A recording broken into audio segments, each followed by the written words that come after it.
మోసిన నిందకు ప్రతిగా పూదండ ప్రభువు ఇచ్చునులే.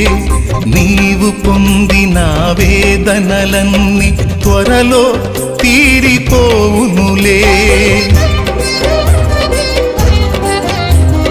నీవు మోసిన నిందకు ప్రతిగా పూదండ ప్రభువు ఇచ్చునులే.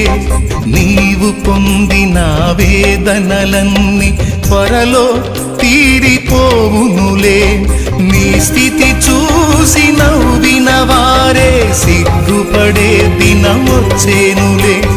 నీ స్థితి చూసి నవ్విన వారే సిగ్గుపడే దినమొచ్చేనులే. విడుదల సమీపించెను, నీకు వెలుగు ఉదయించును. విడుదల సమీపించెను, నీకు